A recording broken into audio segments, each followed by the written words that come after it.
केला बेचने वाली चुड़ैल।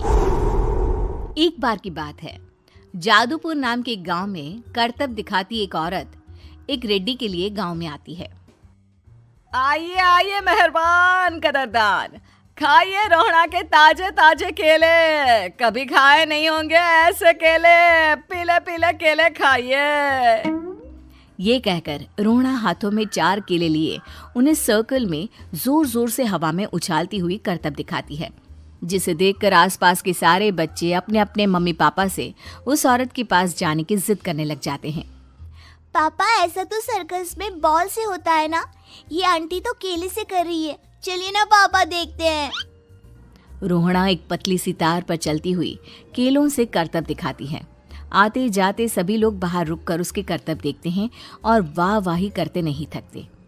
जैसे ही एक आदमी पास आकर उसे पैसे देने लग जाता है, तब वो कहती है, अरे नहीं नहीं साहब, मैं करतब तो बच्चों के मन को बहलाने के लिए करती हूँ। धंधा तो मेरा केले का है। पीछे देखो मेरी रिड्डी, जो भी मेरे केले खाएगा मेरी तरह चुस्त दुरुस्त और तंदुरुस्त हो जाएगा। पता चलता है क्या कि मेरी उम्र 55 की है। अरे पर ऐसे ठंड के मौसम में कोई केला क्यों खाएगा? ये ऐसे वैसे केले नहीं है साहब, ये शरीर में गर्मी देते हैं। ठंड को दूर भगाए जो भी रोहिणा के केले खाए। पापा, अगर मुझे केले नहीं मिले तो मैं घर नहीं जाऊंगी। तभी उसके पापा कहते हैं कि बेटा, केले ठंड में कभी गर्मी नहीं देते। ये सब कहने की बातें हैं, सामान बेचने का तरीका है इनका। पर पिंकी नहीं मानती। मैं केले खाऊंगी। पिंकी की जिद के आगे नत्थू हार जाता है और उसे केले खरीद कर दे देता है। पिंकी खुश होकर केले घर ले आकर खाती है। अब मैं भी करतब करूंगी, कितना मजा आएगा। जादुई केले। पिंकी पहला केला खत्म भी नहीं करती कि वो बेहोश हो जाती है। दूसरे केले से एक काला धुआं आता है और रोहड़ा चुड़ैल बनकर बाहर निकल आती है। मेरे भूतिया केले बच्चे न खाए, ऐसा हो ही नहीं सकता। जादूपुर वालों, कब तक बचोगे? आ गई हूं मैं रोहड़ा, जिसका कोई नहीं कर सकता सामना। रोहड़ा पिंकी को गोद में उठाकर काले धुएं में कहीं गायब हो जाती है। शाम के वक्त नत्थू घर लौटता है और पिंकी को घर में ना पाकर उसकी माँ से कहता है, माँ पिंकी कहाँ है? अरे बेटा, उसे तो तू सुबह करतब दिखाने ले गया था ना, फिर कहाँ वापस आए तुम दोनों? मुझे लगा तू उसे अपने साथ मंडी ले गया होगा। हे भगवान, मेरी बच्ची कहाँ गई? मैं उसे घर ही तो छोड़कर गया था माँ। नत्थू गांव के घर कोने में अपनी बेटी को ढूंढता है, पर उसे वो कहीं नहीं मिलती।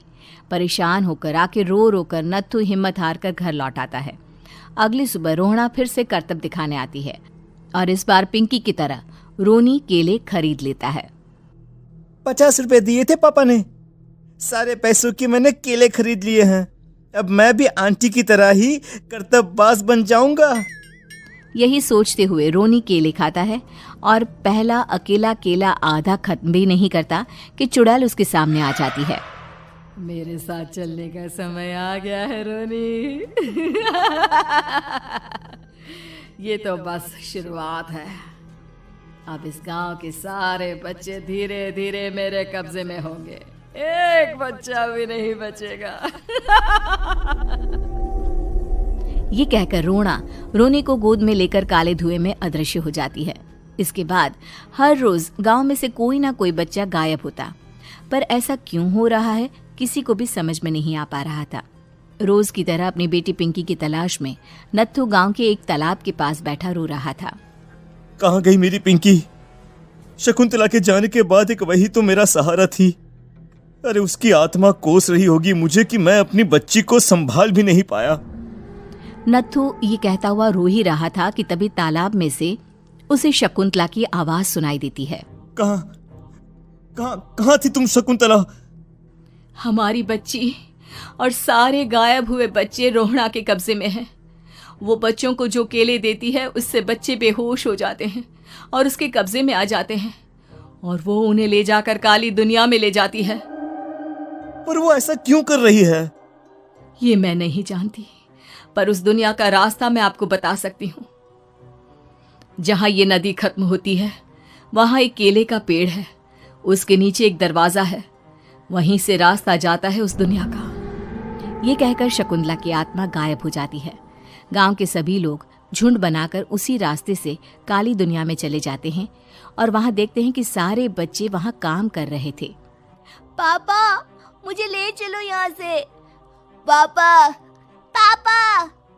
सभी बच्चे अपने मम्मी पापा से लिपट जाते हैं। तो तुम लोग यहाँ तक आ गए? क्यों हमारे बच्चों को पकड़ लिया तूने? तुझे शिकार ही बनाना है तो ले, हम सब आ गए हैं, हमें खा ले। नहीं, मुझे बच्चे चाहिए, मेरे बच्चे के बदले तुम लोगों के बच्चे। क्या मतलब? मैं इसी गांव में रहने वाली एक औरत थी। केले की चोरी के इल्जाम में मेरे बेटे को गांव वालों ने इतना मारा कि वो मर गया। उसी दिन मैंने ठान लिया कि गांव वालों का भी वही हाल करूंगी। कुछ दिन बाद बेटे के चले जाने के दुख में मैं भी मर गई और मेरी भटकती आत्मा एक चुड़ैल बन गई। और फिर मैंने बदला लिया तुम सबके बच्चे छीनकर। बर्दाश्त नहीं कर पाए ना, सोचो मुझ पर क्या बीती होगी। हमें माफ कर दो रोना, पता नहीं ये किसकी गलती थी पर हम सभी माफी मांगते हैं। हमारी खुशियां लौटा दो, तुम भी तो एक माँ हो। गांव वालों की बात सुनकर रोना का मन पिघल जाता है और वो बच्चों को छोड़ देती है। उसके बाद काली दुनिया बच्चों के लिए जादुई दुनिया बन जाती है। अब कोई भी कभी भी वहां आ जा सकता था।